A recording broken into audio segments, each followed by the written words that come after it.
Namo Amida Buddha.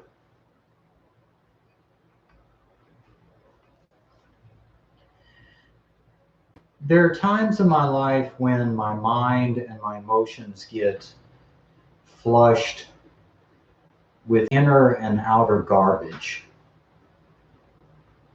And this happens quite often, that my mind gets overrun with inner and outer garbage from within myself and information and realities outside of myself, which affect my inward perspective, my thoughts, my emotions, my outlook. That actually happened as soon as I opened my eyes this morning. It was like a herd of elephants started just, all these crazy thoughts, all these worries and doubts and fears. As soon as I opened my eyes, before I even got out of bed, it was like a herd of wild animals just coming and piling on top of me. And the thought just came up in my mind, I need the Amida Dharma. And so I spent some time on studying some of Josho Adrian's recent posts. And he had a very good one here, and I want to read it. It so impressed me that I put it in the title itself here. And I'm going to bring it up here. Excuse me for a second. It's just a short passage.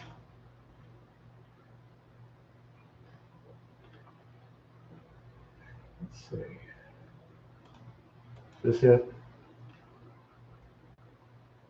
Yes, it's called, it basically is about, if we do not listen deeply to the teaching, but instead are full of our egos and with ideas of what we think we can achieve through our personal power, or if we are under the influence of various non-Buddhist religions, then we cannot receive faith, nor say the true Nembutsu, which is the natural manifestation of faith. Faith and Nembutsu are not imposed by force on our hearts by Amida Buddha. So if somebody does not show interest in the Buddhist teaching, and especially the teaching on the primal vow, then that person cannot entrust to Amida. And he gives a list of 12 examples of listening to the Amida Dharma. And he mentions this as some of the examples. Think on the testimony of Shakyamuni Buddha himself and of so many wonderful masters who accepted the existence of Amida Buddha and the reality of his salvation. Always ask Amida Buddha for guidance. Bow to him. Say his name, even if you are not yet established in faith. No matter how many doubts you have or how awkward it might be at the beginning, find some time to sit with Amida Buddha and pray to him for guidance. Give a chance to the idea that he and his salvation are real. Think of what you will gain if you accept Amida's salvation. You will be born in the Pure Land at the end of this life and become a Buddha. Your suffering in the repeated births and deaths will be over, and you will be capable of truly helping others, especially those with whom you now have powerful attachments, like, for example, your parents, brothers, sisters, wife or husband, and friends. Meditate on what you have to lose if you do not accept the existence of Amida Buddha and the reality of his salvation. The chance you now have to be in a human body and listen to Amida's Dharma might not be met in thousands and thousands of lives. So give Amida a chance and practice these 12 examples and listening deeply to the Amida Dharma. And of course, I didn't give all of the 12 examples But I wanted to do a video after reading this about the importance of listening deeply to the Amida Dharma. And this is why I put this in the title, because it so impressed me and it so hit home for me. Always ask Amida for guidance, bow to him, and say his name, even if you are not yet established in faith. No matter how many doubts you have or how awkward it might be at the beginning, find some time to sit with Amida and pray to him for guidance. Give a chance to the idea that he and his salvation are real. It is so important, even if you are a person with faith who is not new in the faith, to take the time to sit and listen deeply to the Dharma of Amida. And that listen deeply can mean listening to a pre-recorded Dharma sermon.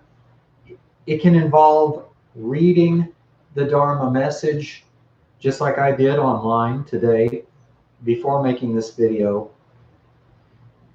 And after I did that, after I read this Dharma message on video, I just stood, bowed and stood in front of the statue of Amida and just started chanting along with an Amitofo chant that I had playing on YouTube.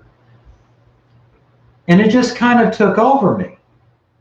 And I'm going naturally with what I feel. I'm not trying to follow, adhere to any specific rigid gestures or order of things. I just go with the love in my heart I feel for Amida after reading the Dharma message I just shared with you.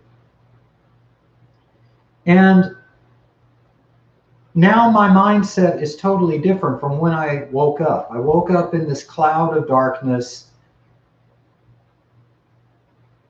besieged with negativity. And then amazingly, one of my Dharma brothers, Shakugankai, called and we chatted on Zoom for a while, just chatted casually. It wasn't an official Dharma meeting. We didn't make an official video together. But that's the thing, the Buddha hears you. You may not feel like he's a real Buddha or the Pure Land is a real land, but the Buddha is real. His Pure Land is real, and he does hear you. He knows better than you do the position and mindset you are in at any given moment in time. And so I found it doesn't matter how many years I've been a Jodo Shinshu follower or a man of Shinjin, or the fact that I'm settled in my faith, just the benefit and comfort I get from spending time bowing and worshiping Amida, just sitting as a friend and talking with Amida, and just saying his name and looking at a picture. I mean, after I stood for the longest time before that picture of Amida Buddha, just chanting Amitofo, Amitofo, and I just stood there. And when I had finished, I bowed before Amida, and there was nothing official about it. It was nothing liturgical. It was just me connecting with Amida in a very natural, simple way. And so I wanted to share this with you. I'm not going to make this a particularly long video, but I want to share with you the importance of a deep personal relationship with Amida Buddha.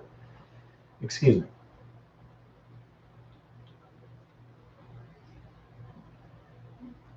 Seltzer part. The importance of just spending time in your relationship with Amida Buddha, wherever you are in that relationship with Amida Buddha, or even if you haven't yet established a relationship with Amida Buddha, just giving Amida Buddha a chance and giving the Amida Dharma a chance and giving the Nimbutsu a chance to influence your life. asking Amida for guidance is so critical in this present age of Mapo. It is so important, it is so imperative that we take time to spend with Amida Buddha. Because taking the time to spend with Amida Buddha is worth the effort. Whatever effort we put into that, we're going to get so much more back. Because Amida Buddha is always here. His light is always shining. And so it's going to only benefit us to tap into that light, to focus on that light. And we do that by saying his name in faith and gratitude. We say that by looking at an image of him, by worshiping him, by pouring out our heart, our mind, and our emotions to him. And just basically spending time with Amida Buddha. And so I urge you all to do this. Namo Amida Butsu.